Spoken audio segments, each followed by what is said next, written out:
취재 기자들과 함께 오늘의 핫 이슈들을 체크해 보겠습니다. 먼저 첫 번째 이슈입니다. 삼성전자가 내년 사업 방향을 논의하는 글로벌 전략회의를 열었습니다. 이재용 부회장은 이번 주말로 예정된 사장단 회의에서 내년 사업 전략을 마련할 것으로 알려졌습니다.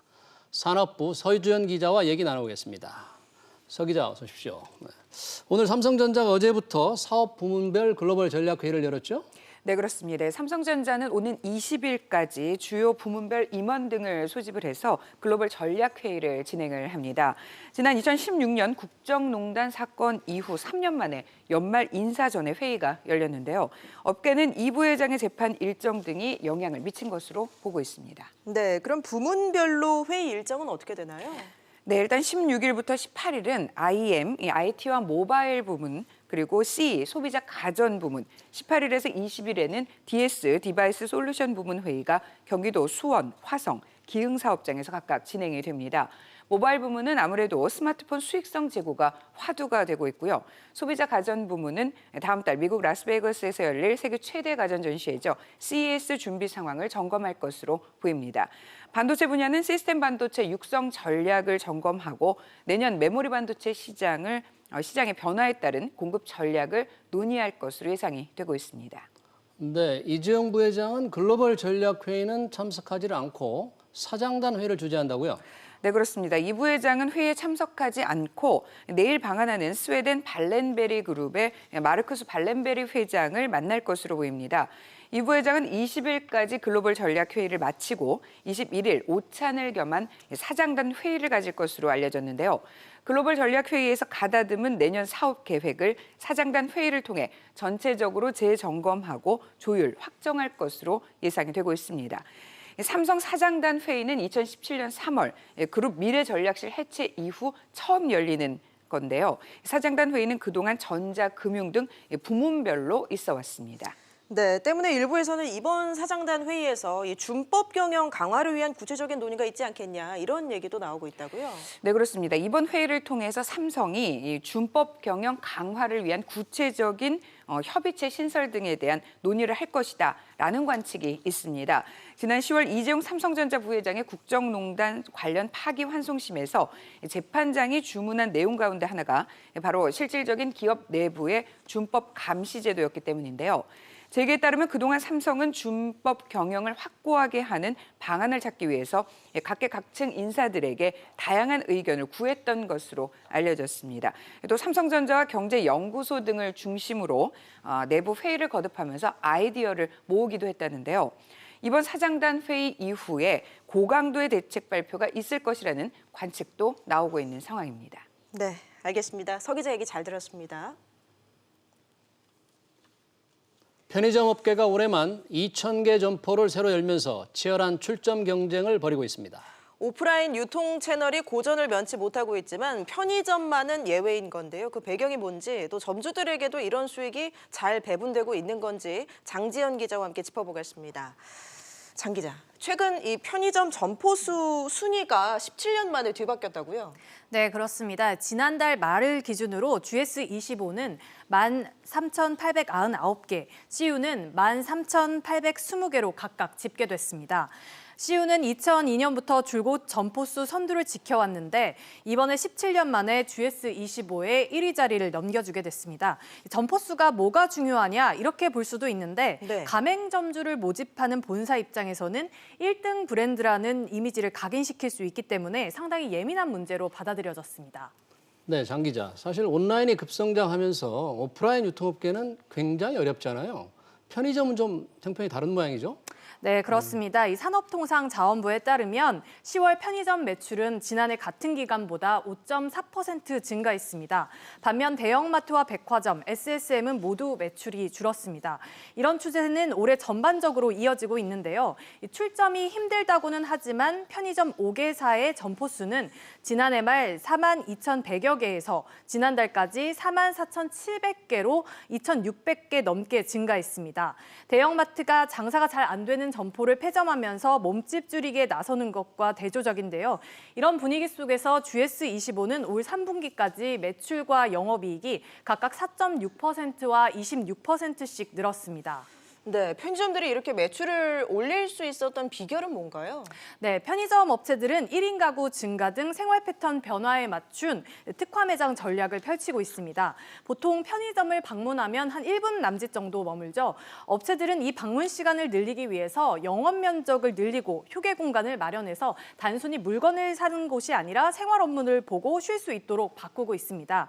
특히 요즘은 카페테리아형 편의점은 주변에서 많이들 찾아볼 수 있는데 한 편의점 업체는 40평 규모로 편의점에서 좌석 15개 정도를 갖추고 국수와 우동 같은 즉석 음식도 제공하고 있습니다. 또 북카페나 스터디룸, 안마기를 갖추거나 파우더룸을 마련해 놓은 편의점도 있는데요. 이런 점포들은 일반 점포보다 매출이 50% 이상 높은 것으로 알려졌습니다. 네, 편의점들이 많아지면 경쟁이 더 치열해지잖아요. 경쟁이 치열해지고 매점이 늘어나면 본사는 뭐 괜찮을 텐데 가맹점주들의 수익은 어떤가요?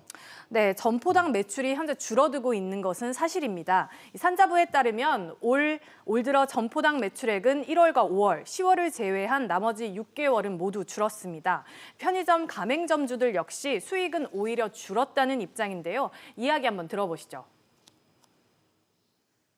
경쟁이 그만큼 격화된 거니까 전체 파이에서 나눠먹는 거니까 이게 인건비 올라서 나가는 건 많은데 수입이 늘질 않으니 힘든 거죠. 매출이 늘질 않아요. 네, 특히 정부가 근접 출점을 제한하는 안을 내놨지만 50에서 100m는 여전히 너무 짧다는 입장입니다. 네, 장 기자, 업계의 이 성장이 가맹점주들에게도 좀 과실이 돌아갈 수 있는 그런 방안이 필요할 것 같습니다. 잘 들었습니다. 정부가 어제 발표한 부동산 대책을 일컬어서 사상 초유의 대책이라는 평가가 나오고 있는데요. 시가 15억 원 이상의 고가 주택에 대해서 은행 대출을 금지시켰다는 대목 때문입니다. 여기에 9억 원 이상 고가 주택에 대해서도 대출 규제를 강화했는데요. 구체적으로 어떻게 달라졌는지 류정훈 기자와 얘기를 나누겠습니다. 류 기자 어서 오십시오. 네, 당장 15억 원 이상 아파트는 대출이 금지됐는데 만약에 어제 이제 발표를 했잖아요. 네. 어제 계약을 했다면 어떻게 되나요? 어제까지 주택 매매 계약을 체결을 했거나 네. 아니면 계약금 납부 증명이 가능한 경우에는 대출을 받을 경우 기존과 똑같이 LTV가 40%가 적용이 됩니다. 그러나 오늘부터 계약을 체결하신 분들은 주택담보대출을 받으실 수 없게 되는 겁니다. 그렇다고 모든 지역에서 적용이 되는 것은 아니고요. 조정 지역 대상이나 비규제 지역의 경우 60에서 70%의 LTV가 적용됩니다. 또 생활안정자금 용도로 주택담보대출을 받을 경우 투기 지역이나 투기 과열지구에서도 대출이 가능합니다. 이 초고가 아파트 관련해서 추가로 좀 설명을 드리자면은 KB 부동산 시세와 한국감정원의 시세 중 단 하나라도 15억 원을 초과하는 경우에 적용이 됩니다.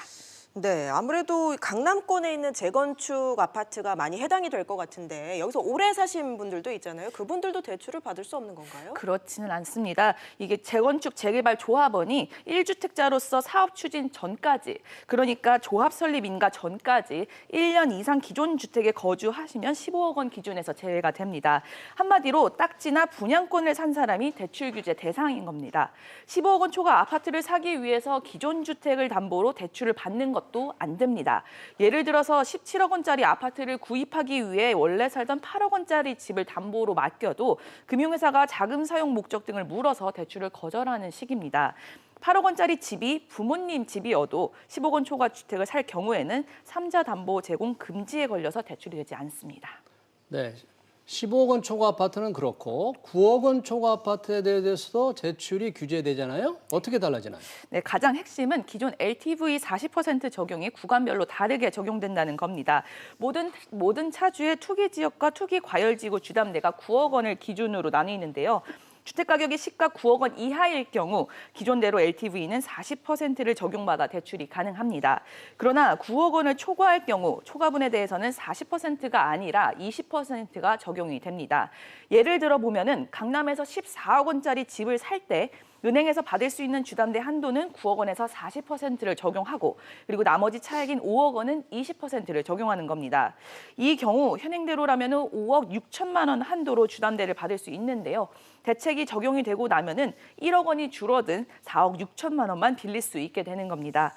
이와 관련해서 기존에 이미 대출을 받으신 분들은 변동사항은 없지만 추가 대출을 생각하셨던 분들 중에는 LTV 한도가 줄어들면서 신용대출이 거절되는 분들이 나오실 수 있습니다. 네, 이번 대책이 이제 갭 투자를 잡기 위한 내용도 포함이 되면서 이제 전세까지 잡겠다는 그런 계획이죠. 네, 금융위는 전세 대출을 받은 사람이 9억 원이 넘는 주택을 사는 경우, 또 전세 대출을 끼고 주택을 가지고 있었다가 다른 집을 매매하는 경우를 겨냥한 전세 대출 회수 카드도 꺼냈습니다. 실제로 거주를 하든가 아니면 고가 주택을 사고 싶으면 전세 대출부터 갚은 다음에 사라는 의미로 풀이가 됩니다. 또 지난 10월부터 전세대출 차주가 고가의 주택을 구입하거나 보유할 경우 주택금융공사나 도시보증공사에서 전세대출이 제한이 됐었는데요. 이 범위가 민간으로 늘어나면서 사적 전세대출 보증을 담당하는 서울보증보험에서도 제한이 됩니다. 네, 유 기자 잘 들었습니다.